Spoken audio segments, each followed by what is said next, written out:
First time ನಾವು ನೋಡ್ತಿರೋದು B Ed ಕಲ್ಕೊಂಡು ಟೀಚರ್ಗಾಗಿ ಇಷ್ಟು ಕಷ್ಟಪಡ್ತಿರೋದು, marriage ಮಾಡಿಕೊಂಡು ಕನ್ಫರ್ಮ್ ಏನು ಅನ್ನೋದೇ ಗೊತ್ತಿಲ್ಲದೆ ಇಷ್ಟೆಲ್ಲ ಸ್ಟ್ರಗಲ್ ಮಾಡ್ತಿರೋದು ಫಸ್ಟ್ ಟೈಮ್ ನಾವು ನೋಡ್ತಿರೋದು ಇದೆ ಕಲಬುರಗಿಗೆ. ಯಾವುದೇ ಬೆಂಗಳೂರಲ್ಲೂ ನೋಡಿಲ್ಲ, ಧಾರವಾಡಲ್ಲೂ ನೋಡಿಲ್ಲ, ಬಿಜಾಪುರದಲ್ಲೂ ನೋಡಿಲ್ಲ. ಯಾಕಂತಂದ್ರೆ ಇವಾಗ ಎಲ್ಲ ಮನೆಯಲ್ಲಿ ಪ್ರೆಸರ್ ಇದ್ರೂ ಕೂಡ ಇವಾಗ ಬಂದು ಪಾಠ ಕೇಳ್ಕೊಂಡು ಏನೋ ನೇಮಕಾತಿ ಆಗುತ್ತೆ, ನಾವು ಯಾವುದಾದ್ರೂ ಜಾಬ್ ಹಿಡಿದ್ರೆ ಯಾವುದೋ ಎಕನಾಮಿಕಲಿ ನಾವು ವೀಕ್ ಇದ್ರು ಒಂದೇನೋ ನಾವು ಅಂದ್ಕೊಂಡಿರೋ ಗುರಿ ಮುಟ್ಬೋದು ಅಂದ್ಕೊಂಡು ಪ್ರತಿ ಕ್ಷಣ ಕನ್ಸು ಕಾಣ್ತಿದ್ದೀರ. ಆದ್ರೆ ಸರ್ಕಾರ ಏನ್ ಮಾಡ್ತಿದೆ ಅಂತಂದ್ರೆ ಈ ಕನ್ಸನ್ನ ಏನ್ ಮಾಡ್ತಿದೆ ಅಂದ್ರೆ ನುಚ್ಚು ಮಾಡ್ತಿದೆ. ಪ್ರತಿಯೊಬ್ರು ಕಟ್ಕೊಡೋ ಕನ್ಸು ಏನ್ ಮಾಡ್ತಿದೆ ಅಂದ್ರೆ ಸರ್ಕಾರ ಯಾವುದೂ ಈಡೇರಿಸ್ತಿಲ್ಲ. ನೀವು ನೋಡಿರ್ಬೋದು, ಯಾಕಂತಂದ್ರೆ ನಾವು ಫ್ರೀಡಂ ಪಾರ್ಕ್ ಅಲ್ಲಿ ಹೋರಾಟ ಮಾಡಿದ್ವಿ. ಯಾಕಂತಂದ್ರೆ ಕಾಂತಕುಮಾರ್ ಸರ್ ಅಂತಂದ್ರೆ ಅಕ್ಸಾ ಸಂಘಟನೆ ಪ್ರತಿಯೊಬ್ಬರಿಗೂ ಗೊತ್ತಿದೆ. ಪ್ರತಿಯೊಬ್ಬರು ಒಂದು ಏನಾದ್ರೂ ಸಮಸ್ಯೆ ಅಂತ ಬಂದ್ರೆ ಪ್ರತಿಯೊಂದು ಸಾಲ್ವ್ ಮಾಡ್ತಾರೆ. ಆಮೇಲೆ ಫ್ರೀಡಂ ಪಾರ್ಕ್ ಅಲ್ಲಿ ಹೋರಾಟ ಮಾಡಿದ್ವಿ, ಧಾರವಾಡಲ್ಲಿ ಹೋರಾಟ ಮಾಡಿದ್ವಿ, ಬಿಜಾಪುರದಲ್ಲಿ ಹೋರಾಟ ಮಾಡಿದ್ವಿ. ಆಮೇಲೆ ಧಾರವಾಡಲ್ಲಿ ಹೋರಾಟ ಮಾಡಿದಾಗ ನಮ್ಮ ಹೋರಾಟಕ್ಕೆ ಹತ್ತಿತ್ತು ಸರ್ಕಾರ ಪೂರ್ತಿ. ಆಮೇಲೆ ಕೋರ್ಟ್ ಮೆಟ್ಲೇರಿದ್ವಿ.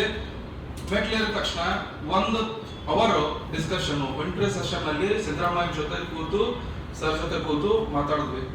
ಆಯ್ತು, ಕನ್ಫರ್ಮ್ ಮಾಡ್ತೀವಿ, ಜನವರಿ 20 ಏನಿದೆ ಅಂತಂದ್ರೆ ಹಿಯರಿಂಗ್ ಇದೆ, ಅದು ಮುಗಿದ ತಕ್ಷಣ ನೀವೇ ಪ್ರತಿ ಇಲಾಖೆಗೆ ಹೋಗಿ ಇನಿಷಿಯೇಟಿವ್ ತಗೊಂಡು ಎಲ್ಲ ನೋಡ್ಕೊಳ್ಳಿ ಅಂತ ಹೇಳಿದ್ರು.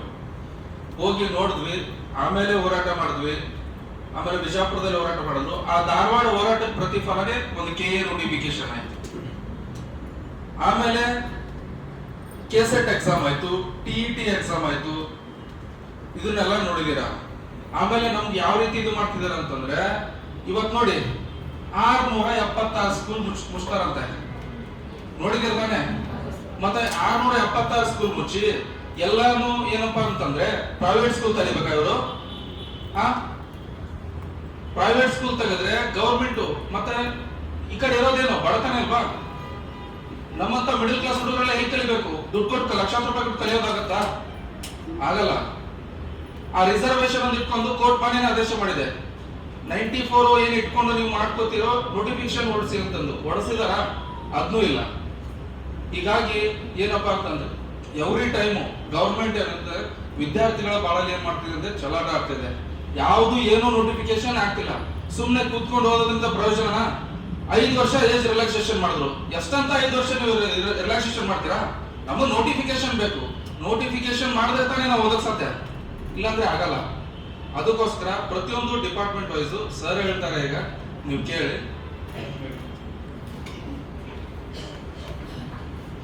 ಎಲ್ಲರೂ ನಮಸ್ಕಾರ. ಎಲ್ಲರೂ ಟೀಚರ್ ಆಗ್ಬೇಕಂತ ಹೇಳ್ಬಿಟ್ಟು ಕನ್ಸು ಕಟ್ಕೊಂಡು ಇವತ್ತು ಕ್ಲಾಸ್ ಅಂದ್ರೆ ಕೋಚಿಂಗ್ ತಗೊಂತ ಇದ್ದೀರಾ, ಕರೆಕ್ಟ್ ಅಲ್ವಾ? ಸರ್ಕಾರ ನೋಟಿಫಿಕೇಶನ್ ಮಾಡಿಲ್ಲ ಅಂತಂದ್ರೆ ನೀವು ಟೀಚರ್ ಆಗೋದಕ್ಕೆ ಆಗುತ್ತಾ? ಆಗುತ್ತಾ ಹೇಳಿ? ಶಿಕ್ಷಣ ಸಚಿವರು ನಾನೇ ನಿಮ್ ಪರವಾಗಿ ಬ್ಯಾಕಪ್ ಸ್ಕೋರ್ ರಿವ್ಯೂ ಮಾಡಿಸೋದಕ್ಕೆ ಎಷ್ಟು ಪ್ರಯತ್ನ ಮಾಡಿ ನಿಮ್ಗೆ ಗೊತ್ತಿರಬೇಕು.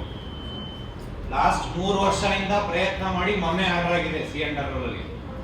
3 ವರ್ಷ ಮುಂಚೆ ನಾನೇ ಲೆಟರ್ ನಿಮ್ಗೆ ನೋಡಿರ್ಬೇಕು ಗ್ರೂಪ್ ಅಲ್ಲೆಲ್ಲ, ಹೌದಾ ಇಲ್ವಾ?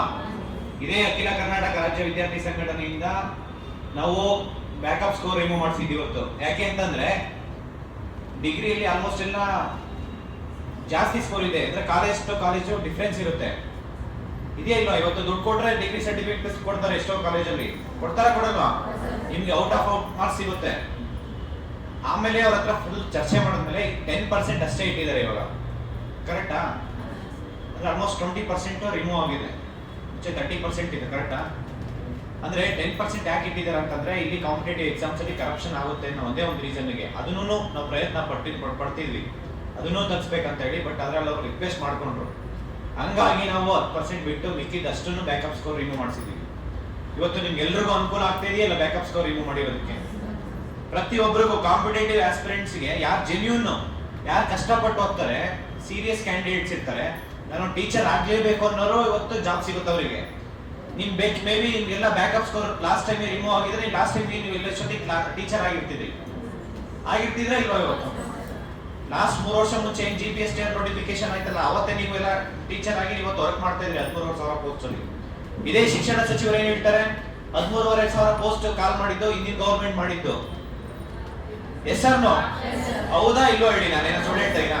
ಇವ್ರು ಬಂದು ಆರ್ಡರ್ ಕಾಪಿ ಕೊಟ್ಟರು, ನಾನೇ ಮಾಡಿದೀನಿ ಅಂತ ಪ್ರತಿ ಮಾಧ್ಯಮದಲ್ಲಿ ಹೋಗೋದು, ಪ್ರತಿ ಕಾರ್ಯಕ್ರಮದಲ್ಲಿ ಹೋಗೋದು, ಸುಳ್ಳು ಹೇಳೋದು, ಬರೀ ಫಾಲ್ಸ್ ಸ್ಟೇಟ್ಮೆಂಟ್. ನನ್ನ ಹತ್ರ ಸುಮಾರು 300 ಸ್ಟೇಟ್ಮೆಂಟ್ಸ್ ಇದೆ ಅವರು ಸುಳ್ಳು ಹೇಳಿರೋದು. ಒಂದು 300 ಟೈಮ್ಸ್, ಕಡಿಮೆ ಅಂದ್ರೆ 300 ಟೈಮ್ಸ್ ಹೇಳಿದಾರೆ ಇಲ್ವಾ? ಅವ್ರೇನ್ ಜಾಸ್ತಿ ದಿನ ಇಲ್ಲ, 1000 ದಿನ ಆಗಿದೆ ಅಷ್ಟೇ ಸರ್ಕಾರ ಬಂದು. 1000 ದಿನದಲ್ಲಿ 300 ಸ್ಟೇಟ್ಮೆಂಟ್ಸ್ ಅಂದ್ರೆ ಎವ್ರಿ 3 ಡೇಸ್ ಒಂದು ಸ್ಟೇಟ್ಮೆಂಟ್ ಸುಳ್ಳು ಹೇಳಿದ್ದಾರೆ. ಹೌದಲ್ವ? ನಮ್ ಕಡೆ 3 ದಿನಕ್ಕೆ ಒಂದು ಸುಳ್ಳು ಹೇಳ್ತಾರೆ ಅಂತಾರಲ್ಲ, ಹೌದಲ್ವಾ? 3 ದಿನಕ್ಕೆ ಒಂದು ಸುಳ್ಳು ಹೇಳಂತ ವ್ಯಕ್ತಿ ಯಾರು? ಶಿಕ್ಷಣ ಸಚಿವರು ಯಾರು ಅದರಲ್ಲಿ? ಮಧು ಬಂಗಾರಪ್ಪ ಸರ್. ನೀವು ನೋಡಿ, ಒಂದ್ಸತಿ 5,000 ವೇಕೆನ್ಸಿ ಫಿಲ್ ಮಾಡ್ತೀನಿ ಅಂತಾರೆ, ಒಂದ್ಸರಿ 10,000 ವೇಕೆನ್ಸಿ ಫಿಲ್ ಮಾಡ್ತೀನಿ ಅಂತಾರೆ, ಒಂದ್ಸರಿ 15,000 ಅಂತಾರೆ, ಒಂದ್ಸರಿ 20,000 ಅಂತಾರೆ, ಒಂದ್ಸರಿ 30,000 ಅಂತಾರೆ. ನಮ್ಗೆ ಒಂದ್ಸತಿ ಅನ್ಸುತ್ತೆ, ನಮ್ಗೆಲ್ಲ ಅನ್ಸುತ್ತೆ ನಿಮ್ಗೆ ತಲೆಗಿಲೆ ಕೆಟ್ಟಿದ್ಯಾ ಅಂತ. ನಿಮ್ಗೆ ಯಾರು ಅನ್ಸಲ್ವಾ? ನಿಮ್ಗೆ ಯಾರು ಅನ್ಸಲ್ವಾ? ನಿಮಾನ್ಸಿ ಸೇರ್ಬೇಕು ಅನ್ಸುತ್ತಾ? ಅವ್ರನ್ನ ಸೇರಿಸ್ಬೇಕು ಅನ್ಸುತ್ತ? ಇವರು ನಮ್ ಜೊತೆ ಇವಾಗ ಮಿನಿಸ್ಟರ್ ಮಾಡೋ ಬದಲು ನಿಮಾನ್ಸ್ ಮಿನಿಸ್ಟರ್ ಮಾಡಿದ್ರೆ ಈಸಿ ಅನ್ಸುತ್ತಿತ್ತು. ನಿಮಾನ್ಸಿಗೆ ಏನಾದ್ರೂ ಮಿನಿಸ್ಟರ್ಸ್ ಪೋಸ್ಟ್ ಇದ್ದಿದ್ರೆ is the very suitable candidate. Yes sir no? ಅವ್ರಿಗೂ ಅರ್ಥ ಆಗ್ತಿಲ್ಲ, ಇವ್ರಿಗೂ ಅರ್ಥ ಆಗ್ತಿರ್ಲಿಲ್ಲ. ನೀವೆಲ್ಲ ಬೆಳಗ್ಗೆ ಇದ್ರೆ 2-3 ಗಂಟೆ ಪೇಪರ್ ಓದ್ತೀರಾ, ನ್ಯೂಸ್ ಓದ್ತೀರಾ, ಪ್ರತಿಯೊಂದು ಗೊತ್ತಿರುತ್ತೆ ಯಾವಾಗ ಏನಾಗುತ್ತೆ ಅಂತ. ಗೊತ್ತಿರುತ್ತಾ ಗೊತ್ತಿರಲ್ವಾ? ಅಂತದ್ರಲ್ಲಿ ಎಜುಕೇಟೆಡ್ಗೆ ಸುಳ್ಳು ಹೇಳಕ್ ಬಂದ್ರೆ ಇವರು ಯಾರಾದ್ರೂ ಕೇಳ್ತಾರಾ? ಇವತ್ತು ಹಳ್ಳಿ ಏನು ಗೊತ್ತಿಲ್ಲದವರಿಗೆ ಹೇಳಿದ್ರೇನು ಒಂದ್ಸತಿ ಹೇಳಿದ್ರೆ ಚಪ್ಪಲಿ ತಗೊಂಡು ಇಟ್ಕೊಂಡು ಬರ್ತಾರೆ ಅವರು. ಅಂತಂದ್ರೆ ಎಜುಕೇಟೆಡ್ಗೆ ಇವರು ಇಷ್ಟು ಸುಳ್ಳು ಹೇಳ್ತಾ ಇದಾರೆ ಅಂತಂದ್ರೆ, ಈ ಶಿಕ್ಷಣ ಇಲಾಖೆಯಲ್ಲಿ PSTR, HSTR, GPSTR, assistant professor, PU college ಇರ್ಬೋದು, ಸಂಗೀತ ಟೀಚರು, ಕಂಪ್ಯೂಟರ್ ಟೀಚರು, ದೈಹಿಕ ಶಿಕ್ಷಕರು ಎಲ್ಲ ಸೇರಿದ್ರೆ ಸುಮಾರು 80,000 ಖಾಲಿ ಹುದ್ದೆ ಇದೆ. ಎಷ್ಟು ಹೇಳಿ? 80,000 ಖಾಲಿ ಹುದ್ದೆ ಇದೆ. ಇವರು ಏನ್ ಮಾಡ್ತಿದಾರೆ ಅಂತಂದ್ರೆ, ಇವರು ಪ್ರೈವೇಟ್ ಸ್ಕೂಲ್ ಕಾಲೇಜಸ್ ನ ಡೆವಲಪ್ ಮಾಡ್ಕೊಂತ ಇದಾರೆ. ಇವರು 1,000 ಕೋಟಿ ಲೂಟಿ ಮಾಡ್ಕೊಂತ ಇದಾರೆ. ಇವರು ಬಡವ್ರ ಮಕ್ಕಳು ಯಾರು ಸ್ಕೂಲ್ಗೆ ಅಡ್ಮಿಷನ್ ಆಗ್ಬಾರ್ದು. ನಿನ್ನೆ ನೀವು ನೋಡಿರ್ಬೇಕು ನ್ಯೂಸ್ ಪೇಪರ್ 676 ಸ್ಕೂಲ್ ಕ್ಲೋಸ್ ಆಗ್ತಾ ಇದೆ. ಇವತ್ತು ಸ್ಕೂಲ್ ಕ್ಲೋಸ್ ಆಗ್ತಾ ಇದಾವೆ ಅಂತಂದ್ರೆ ಡೈರೆಕ್ಟ್ಲಿ ಇಂಡೈರೆಕ್ಟ್ಲಿ ನಿಮಗೆ ಹೊಡೆತ ಆಗುತ್ತೆ, ಸಾರ್ವಜನಿಕರಿಗೆ ಹೊಡೆತ ಆಗುತ್ತೆ, ಪಬ್ಲಿಕ್ ತೊಂದರೆ ಆಗುತ್ತೆ. ಇವತ್ತು ಬಡವರು ಸ್ಕೂಲ್ ಕಳಿಸಲೇಬಾರ್ದು ಅಂತ ಪರಿಸ್ಥಿತಿ ಬಂದಿದೆ. ಯಾಕೆಂದ್ರೆ ಕ್ವಾಲಿಟಿ ಎಜುಕೇಶನ್ ಸಿಗ್ತಾ ಇಲ್ಲ. ಕ್ವಾಲಿಟಿ ಎಜುಕೇಶನ್ ಸಿಗ್ತಾ ಇಲ್ಲ ಅಂತ ಹೇಳಿ ಇವತ್ತು ಅಡ್ಮಿಷನ್ಸ್ ಮಾಡ್ತಾ ಇಲ್ಲ. ಎವ್ರಿ ಇಯರ್ ಪಾಪ್ಯುಲೇಷನ್ ಜಾಸ್ತಿ ಆಗ್ತಿದೆಯಾ ಕಡಿಮೆ ಆಗ್ತಿದ್ಯಾ? ಪಾಪ್ಯುಲೇಷನ್ ಜಾಸ್ತಿ ಆದ್ರೆ ಸ್ಕೂಲ್ ಜಾಸ್ತಿ ಆಗ್ಬೇಕು, ಕ್ವಾಲಿಟಿ ಎಜುಕೇಶನ್ ಜಾಸ್ತಿ ಆಗ್ಬೇಕು, ಹೊಸ ಹೊಸ ಕಾಲೇಜಸ್ ಓಪನ್ ಮಾಡ್ಬೇಕು, ಸ್ಕೂಲ್ ಓಪನ್ ಮಾಡ್ಬೇಕು. ಇಲ್ಲಿ ಇರೋ ಸ್ಕೂಲೇ ಮುಚ್ತಾ ಇದಾರೆ ಅಂತಂದ್ರೆ ಇವ್ರು ಹೊಸ ಸ್ಕೂಲ್ ಎಲ್ಲಿ ಕಟ್ತಾರೆ? ಇಲ್ಲಿ ಸ್ಕೂಲ್ ಇಲ್ಲ ಅಂತಂದ್ರೆ ಇಲ್ಲಿ ಟೀಚರ್ಸ್ ರಿಕ್ರೂಟ್ಮೆಂಟ್ ಹೆಂಗ್ ಮಾಡ್ಕೊತಾರೆ ಇವರು? ಎಲ್ಲಾ ಸ್ಕೂಲಲ್ಲೂ ಕ್ಲೋಸ್ ಮಾಡ್ಬಿಟ್ಟು ಇವರು KPS ಸ್ಕೂಲ್ ಅಂತ ಓಪನ್ ಮಾಡ್ತಿದ್ದಾರೆ. ಇವರು ಕರ್ನಾಟಕ ಪಬ್ಲಿಕ್ ಸ್ಕೂಲ್. ಇವರು ಬರೀ ನೆಪ ಅಷ್ಟೇ. ಇವರು ನಾವು ಅದನ್ನ ಮಾಡ್ತೀವಿ, ಇರೋರನ್ನೆಲ್ಲ 80,000 ವೇಕೆನ್ಸಿ ಇದೆ. ಇವರು ಕೊನೆಗೆ ಇವ್ರು ಏನ್ ಮಾಡ್ತಾರೆ, ನಮಗೆ ಸ್ಕೂಲ್ ಇಲ್ಲ, ಕಾಲೇಜಸ್ ಇಲ್ಲ, ಹೊಸ ಸಿಸ್ಟಮ್ ತಗೊಂಡಿದೀವಿ, ವೇಕೆನ್ಸಿ ಇಲ್ಲ, ನಾವು ಹೊರಗೆ ಗುತ್ತಿಗೆ ಆಧಾರದ ಮೇಲೆ ತಗೊಂಡಿದ್ದಾರೆ ಇವತ್ತು. ಹೌದಾ ಇಲ್ವಾ? ಗುತ್ತಿಗೆ ಆಧಾರದ ಮೇಲೆ ಇವತ್ತು ರಿಕ್ರೂಟ್ಮೆಂಟ್ ಮಾಡ್ಕೊಂತ ಇದ್ದಾರೆ. ಅದು ಯಾರಿಗೆ? ಅವ್ರಿಗೆ ಬೇಕಾದವ್ರಿಗೆ. ಯಾರು ದುಡ್ಡು ಕೊಡ್ತಾರೆ ಅವರಿಗೆ ಗುತ್ತಿಗೆ ಆಧಾರದ ಮೇಲೆ ತಗೊಳ್ತಾ ಇದ್ದಾರೆ. ಹೌದಾ ಇಲ್ವಾ? ಇವತ್ತು ನೀವು ಟೀಚರ್ ಆಗ್ಬೇಕಂತ ಇಷ್ಟೆಲ್ಲ ಮನೆ ಬಿಟ್ಟು, ನಿಮ್ಮ ಮಕ್ಕಳು ಬಿಟ್ಟು, ಮತ್ತೆ ಇಷ್ಟೆಲ್ಲ ಕಷ್ಟಪಟ್ಟು ಹಗಲು ರಾತ್ರಿ ಓದ್ತಾ ಇದ್ದೀರಾ. ನೋಟಿಫಿಕೇಶನ್ ಇವತ್ತು ಮಾಡ್ತೀನಿ ನಾಳೆ ಮಾಡ್ತೀನಿ ಅಂತ ಹೇಳಿ ಬರೀ ಏನು ನಿಮ್ಮ ಕನಸುಗಳಿಗೆ ಅವ್ರು ಏನ್ ಮಾಡ್ತಿದ್ದಾರೆ? ಯಾವ ನೀರು ಚೆಲ್ತಾ ಇದ್ದಾರೆ? ಇವರಿಗೆ ನಿಜವಾಗ್ಲೂ ಹೇಳ್ತೀನಿ ಕೇಳಿ, ಸರ್ಕಾರ ಆಗಿರ್ಬೋದು, ಶಿಕ್ಷಣ ಸಚಿವರಾಗಿರ್ಬೋದು, ನಿಮ್ಮ ಶಾಪ ಒಂದಲ್ಲ ಒಂದಿನ ತಟ್ಟೇ ತಟ್ಟುತ್ತೆ. ಇಡೀ ಕರ್ನಾಟಕದಲ್ಲಿರೋ ಆಸ್ಪಿರೆಂಟ್ಸ್, ಟೀಚರ್ ಆಸ್ಪಿರೆಂಟ್ಸ್ ಶಾಪ ಇವತ್ತಲ್ಲ ನಾಳೆ ತಟ್ಟುತ್ತೆ. ಅದು ತಟ್ಟೋದಕ್ಕೆ ಮೊದಲು ಸರ್ಕಾರ ಆಗಿರ್ಬೋದು, ಶಿಕ್ಷಣ ಸಚಿವರಾಗಿರ್ಬೋದು ಎಚ್ಚೆತ್ಕೊಂಡು ಇವರಿಗೆ ರೆಕ್ರೂಟ್ಮೆಂಟ್ ಮಾಡಲೇಬೇಕು. ನಿಮ್ಮ ರೆಕ್ರೂಟ್ಮೆಂಟ್ ಮಾಡೋವರೆಗೂ ನಾವು ಯಾವುದೇ ಕಾರಣಕ್ಕೂ ಹೋರಾಟ ನಿಲ್ಲಿಸಲ್ಲ. ಧಾರವಾಡದಲ್ಲಿ ಇದೇ ತಿಂಗಳು 24ನೇ ತಾರೀಕು ಹೋರಾಟ ಮಾಡ್ತಾ ಇದೀವಿ. ಇದೇ ರೆಕ್ರೂಟ್ಮೆಂಟ್ ಆಗ್ಬೇಕು ಅಂತ ಹೇಳ್ಬಿಟ್ಟು 25ರಿಂದ 15 ಇದೇ ತಿಂಗಳು 25ರಿಂದ ಅನಿರ್ದಿಷ್ಟಾವಧಿ ಹೋರಾಟ ಮಾಡ್ತೀವಿ ನಾವು. ಮತ್ತೆ ಕಲಬುರಗಿಯಲ್ಲೂ ಹೋರಾಟ ಮಾಡ್ತೀವಿ, ಯಾವುದೇ ಕಾರಣಕ್ಕೂ ಬಿಡಲ್ಲ. ನೀವೆಲ್ಲ ಪ್ರತಿ ಒಬ್ಬರು ಈ ಹೋರಾಟಕ್ಕೆ ಭಾಗವಹಿಸಬೇಕು. ಧಾರವಾಡ ಆದ್ಮೇಲೆ ನಾವು ಇಲ್ಲಿ ಹೋರಾಟ ಮಾಡೋದಕ್ಕೆ ಪ್ಲಾನ್ ಮಾಡ್ತಾ ಇದೀವಿ. ಯಾವುದೇ ಕಾರಣಕ್ಕೂ ರೆಕ್ರೂಟ್ಮೆಂಟ್ ನಿಲ್ಬಾರ್ದು. ಬರೀ ಟೀಚರ್ ವೇಕೆನ್ಸಿ ಅಲ್ಲ, ಎಲ್ಲ ವೇಕೆನ್ಸಿನೂ ನೀವು FTA ನೋಟಿಫಿಕೇಶನ್ ಆದ್ರೂ ಬರೀತಾರ ಬರಲ್ಲ. PDO ಆದ್ರೆ ಬರೀತೀರಾ, CTA ಆದ್ರೆ, KS ನೋಟಿಫಿಕೇಶನ್ ಆದ್ರೆ ಅದನ್ನ ಎಕ್ಸಾಮ್ ಬರೀತೀರಾ. ಕೋಚಿಂಗ್ ತಗೊಂತಾ ಇರೋದೇ ಅದಕ್ಕಲ್ಲ. ಇಲ್ಲೇನೋ ಸುಮ್ಮನೆ ಏನೋ ಯಾವ್ದಾದ್ರು ಡಿಗ್ರಿ ಸರ್ಟಿಫಿಕೇಟ್ ಕೊಡ್ತಾರೆ ನಿಮ್ಗೆ, ಇರೋ ಡಿಗ್ರಿಗೆ ಜಾಬ್ ಸಿಗ್ತಾ ಇಲ್ಲ. PhD ಮಾಡ್ಕೊಂಡು ಇವತ್ತು 30,000 40,000 ಹೋಗುವಂತ ಕೆಲಸ ಮಾಡುವಂತ ಪರಿಸ್ಥಿತಿ ಬಂದಿದೆ. PhD ಓದಿರೋರು ಇವತ್ತು FDA STA exams clerk notification ಬರೆದ್ರು, ಅದಕ್ಕೆ ಅಪ್ಲಿಕೇಶನ್ ಹಾಕಂತ ಪರಿಸ್ಥಿತಿ ಬಂದಿದೆ. ಇದಕ್ಕೆಲ್ಲ ಕಾರಣ ಯಾರು? ಸರ್ಕಾರಕ್ಕೆ ಅಧಿಕಾರ ಕೊಟ್ಟಿರೋದು ಯಾರು ನೋಡಿ. ಸರ್ಕಾರ ಇರೋ ಅಧಿಕಾರಿಗಳು ಯಾವತ್ತೂ ಅಷ್ಟೇ ಅವ್ರ ಅಧಿಕಾರ ಶಾಶ್ವತ ಅಲ್ಲ, ಅವ್ರ ಅಧಿಕಾರ ಟೆಂಪರವರಿ. ಇರೋ ಅಧಿಕಾರನ ಕರೆಕ್ಟ್ ಆಗಿ ಯೂಸ್ ಮಾಡಿಕೊಂಡು ಜನಸಾಮಾನ್ಯರಿಗೆ ಯಾರಿಗೆ ಅನುಕೂಲ ಆಗುತ್ತೆ ಅವರಿಗೆ ಒಳ್ಳೆ ಕೆಲಸ ಮಾಡ್ಬೇಕು ಅಂತ ಹೇಳ್ಬಿಟ್ಟು ಎಲೆಕ್ಟ್ ಮಾಡಿರೋದು.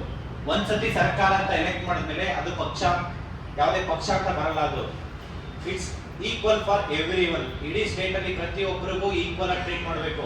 ಇಲ್ಲ ನೀನ್ ಬಿಜೆಪಿ ವೋಟ್ ಹಾಕಿದ್ಯಾ, ನೀನ್ ಕಾಂಗ್ರೆಸ್ ವೋಟ್ ಹಾಕಿದ್ಯಾ, ನೀನ್ JDS ವೋಟ್ ಹಾಕಿದ್ಯಾ, ಇಲ್ಲ ನೀನ್ ನೋಟಾ ವೋಟ್ ಮಾಡಿದ್ಯಾ ಅಂತ ಹೇಳಂಗಿಲ್ಲ. ಎಲ್ಲರಿಗೂ ಒಂದೇ ರೀತಿ ಟ್ರೀಟ್ ಮಾಡಬೇಕು. ಅದನ್ನೇ ಡೆಮೋಕ್ರಸಿ ಅಂತ ಹೇಳ್ತೀವಿ. ಕರೆಕ್ಟಾ ಇಲ್ವಾ? ಹಂಗಂತ ಇರ್ಬೇಕಾದ್ರೆ ಇವರು ಸರ್ಕಾರ ಪ್ರತಿಯೊಬ್ಬರಿಗೂ ಈಕ್ವಲ್ ಆಗಿ ಟ್ರೀಟ್ಮೆಂಟ್ ಮಾಡಿ ನೀವು ಎಲ್ಲರಿಗೂ ಜಾಬ್ ಕೊಡಿ ಅಂತ ಕೇಳ್ತಾ ಇಲ್ಲ. ನಾವು ಆಪರ್ಚುನಿಟೀಸ್ ಕೇಳ್ತಾ ಇದೀವಿ. ನೀವು ನೋಟಿಫಿಕೇಶನ್ ಮಾಡಿ ನಮ್ ಕೆಪಾಸಿಟಿ ಏನಿದೆ ಅಂತ ತೋರಿಸ್ತೀವಿ ನಾವು. ಕರೆಕ್ಟಾ? ಅದಕ್ಕೋಸ್ಕರ ನೀವು ಇಷ್ಟೆಲ್ಲ ಕಷ್ಟಪಟ್ಟು ಓದ್ತಾ ಇರೋದು, ಹೌದಾ ಇಲ್ವಾ? ಹಾಗಾಗಿ ನಾವು ಇಡೀ ರಾಜ್ಯದಲ್ಲಿ ನಾವು ಒಂದು ಡೇಟ್ ಫಿಕ್ಸ್ ಮಾಡ್ತೀವಿ. ಈಗ ಕಲಬುರಗಿಯಲ್ಲೂ ಒಂದು ಡೇಟ್ ಅಲ್ಲಿ ಅನೌನ್ಸ್ ಮಾಡ್ತೀವಿ.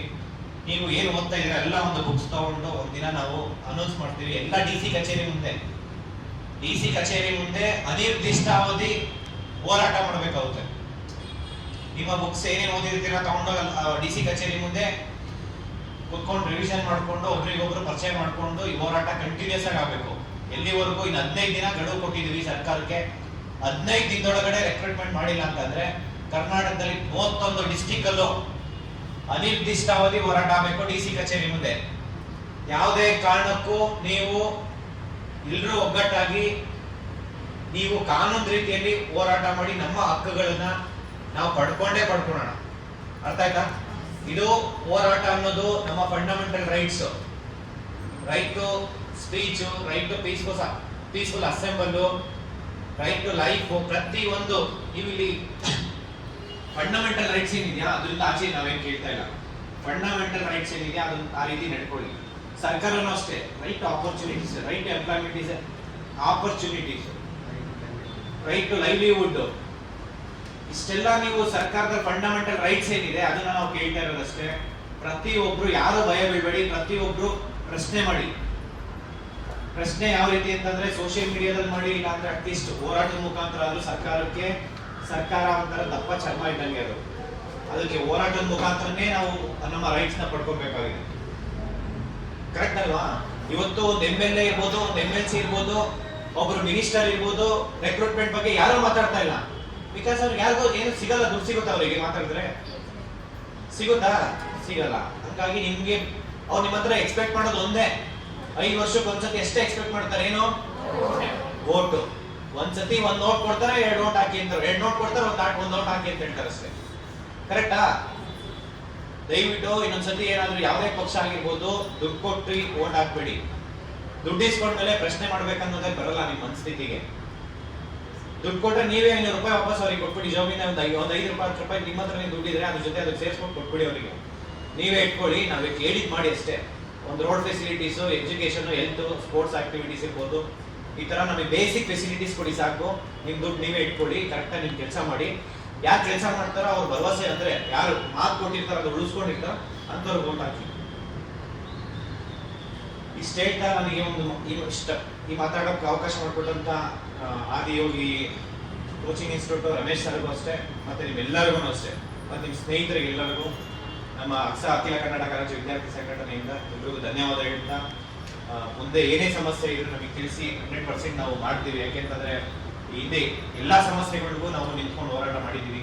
ಇಲ್ಲಿ ನಾವು ಕಲಬುರಗಿ ಬಂದಾಗ ಅಷ್ಟೇ ಲೈಬ್ರರಿ ಸಮಸ್ಯೆ ಇತ್ತು, B.Ed ಸ್ಟೂಡೆಂಟ್ಸ್ಗೆ ಸೆಕೆಂಡ್ ಸೆಮ್ 4th ಸೆಮ್ ಯಾರು ರಿಸಲ್ಟ್ ಬಿಟ್ಟಿಲ್ಲ, ಅವ್ರದ್ದು ರಿಸಲ್ಟ್ಸ್ ಬಿಡುತ್ತೆ ಅಲ್ಲ, ಈಗೂ ಬಿಟ್ಟಿಲ್ಲ. ಇವತ್ತು ಮಾತಾಡ್ ಬಂದಿದ್ದೀವಿ, 20 ದಿನ ಟೈಮ್ ಕೊಟ್ಟೆ, ಫಸ್ಟ್ ಅವ್ರ ಹತ್ರ ಯಾರಿಗೆ ಗುಲ್ಬರ್ಗ ಯೂನಿವರ್ಸಿಟಿ ಚಾನ್ಸಲರ್ಗೆ ಮಾತಾಡಿದ ಕುಲಪತಿ ಅವರ ಹತ್ರ 20 ದಿನ ಅಂದ್ರೆ 20 ಡೇಸ್ ಟೈಮ್ ಕೊಟ್ಟೆ. 20 ದಿನದಲ್ಲಿ ಆಗಲ್ಲ ಅಂತ ಹೇಳಿದ್ರು. 1 ತಿಂಗಳು ಟೈಮ್ ಕೊಟ್ಟಿದ್ದೀನಿ. 1 ತಿಂಗಳಲ್ಲಿ ಏನಾದ್ರು ಅವ್ರು ಮಾಡಿಲ್ಲ ಅಂತಂದ್ರೆ ಸಾವಿರಾರು ಜನ ಇದೇ ಗುಲ್ಬರ್ಗ ಯೂನಿವರ್ಸಿಟಿ ಮುಂದೆ ಅನಿರ್ದಿಷ್ಟಾವಧಿ ಹೋರಾಟ ಮಾಡ್ಬಿಟ್ಟು ಬರ್ತೀವಿ ಅಂತ ಹೇಳಿದೀವಿ. 1.5 ವರ್ಷ ಆಯ್ತು ಮೇಡಮ್. 2024ರಲ್ಲಿ ಆಗಿರೋದು ಎಲ್ಲ ಮಾಹಿತಿ ಇದೆ. ಅದ್ರ ಜೊತೆ ಅದನ್ನ ಇವತ್ತವರಿಗೆ ಹೇಳ್ಬಿಟ್ಟು ಬಂದಿದ್ದೀವಿ. 100% 1 ತಿಂಗಳಲ್ಲಿ ಸಾಲ್ವ್ ಆಗುತ್ತೆ. ಆಗಿಲ್ಲ ಅಂತಂದ್ರೆ 1 ತಿಂಗಳು ಆದ್ಮೇಲೆ ಇಲ್ಲಿ ಅನಿರ್ದಿಷ್ಟಾವಧಿ ಹೋರಾಟ ಮಾಡ್ತೀವಿ. ಇನ್ನು ಹಲವಾರು ಸಮಸ್ಯೆಗಳಿದ್ವು ಕಲಬುರಗಿಯಲ್ಲಿ. ಆ ಸಮಸ್ಯೆಗಳನ್ನೆಲ್ಲ ಬಗೆಹರಿಸ್ತಾ ಇವತ್ತು ನಿಮ್ಗೆ ಫ್ರೀ ಕೋಚಿಂಗ್ ಕೊಡ್ತಾರೆ UPSC ಮತ್ತೆ KSಗೆ. ಅಲ್ಲೂ ಅಷ್ಟೇ ಸ್ಟೇ ಫಂಡ್ ಕೊಡ್ತಿರ್ಲಿಲ್ಲ.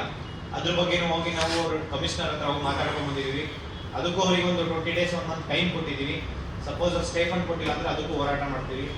ಹಿಂಗೆಲ್ಲ ಏನೇ ಸಮಸ್ಯೆ ಇತ್ತ ಎಲ್ಲನೂ ನಾವು ಸಾಲ್ವ್ ಮಾಡ್ತಾ ಇದೀವಿ. ಅದೇ ರೀತಿ ನಿಮ್ದು ಏನಾದ್ರು ಸಮಸ್ಯೆ ಇತ್ತಂದ್ರೆ ಖಂಡಿತ ತಿಳಿಸಿ. ಮತ್ತೆ ಅಕ್ಸಾ ಅಫಿಷಿಯಲ್ ಕಲಬುರಗಿ ಅಂತ ಹೇಳಿ ವಾಪಸ್ ಒಂದು ಹೊಸ ಚಾನಲ್ ಇದೆ, ಅಂದ್ರೆ ಟೆಲಿಗ್ರಾಮ್ ಚಾನಲ್, ಅದ್ರ ಜಾಯಿನ್ ಆಗಿ. ಮತ್ತೆ ಅಕ್ಸಾ B.Ed ಅದು ಒಂದು ಇದೆ ಗ್ರೂಪ್ಸ್. ನಿಮ್ಗೆ ಏನೇ ಸಮಸ್ಯೆ ಇದ್ರಲ್ಲಿ ಶೇರ್ ಮಾಡಿ. ನೀವು ಆಲ್ರೆಡಿ ಆಲ್ಮೋಸ್ಟ್ ಅಕ್ಸಾ ಅಫಿಷಿಯಲ್ ಅಂತ ಹೇಳಿ ಒಂದು ಟೆಲಿಗ್ರಾಮ್ ಇದೆ ಇಡೀ ಕರ್ನಾಟಕದಲ್ಲಿ. ಅದರಲ್ಲಿ ಇದೀರಲ್ವಾ ನೀವೆಲ್ಲರೂ? ಇದೀರಲ್ವಾ? ಇಲ್ಲ ಅಂತಂದ್ರೆ ನನ್ನಲ್ಲಿ ನೀವು ನಿಮ್ದೆಲ್ಲ ಫೋನ್ ಓಪನ್ ಮಾಡಿದ್ರೆ ಇರುತ್ತೆ. ಓಪನ್ ಮಾಡಿ ಟೆಲಿಗ್ರಾಮ್ ಓಪನ್ ಮಾಡಿ, ಅದರಲ್ಲಿ ಅಕ್ಸಾ ಆಫೀಸಿಯಲ್ ಅಂತಿದೆ ನೋಡಿ, ಅದರಲ್ಲಿ ಜಾಯಿನ್ ಆಗಿ. ಅದರಲ್ಲೇ ಕೆಳಗಡೆ ಇವಾಗ ರೀಸೆಂಟಾಗಿ ಅಪ್ಲೋಡ್ ಮಾಡಿದ್ದೀವಿ. ಏನಂತಂದ್ರೆ ಜಾಯಿನ್ AKSSA, ಆಮೇಲೆ ಕ್ಯಾಪಿಟಲ್ K ಮುಂದೆ ಎಲ್ಲ ಸ್ಮಾಲು,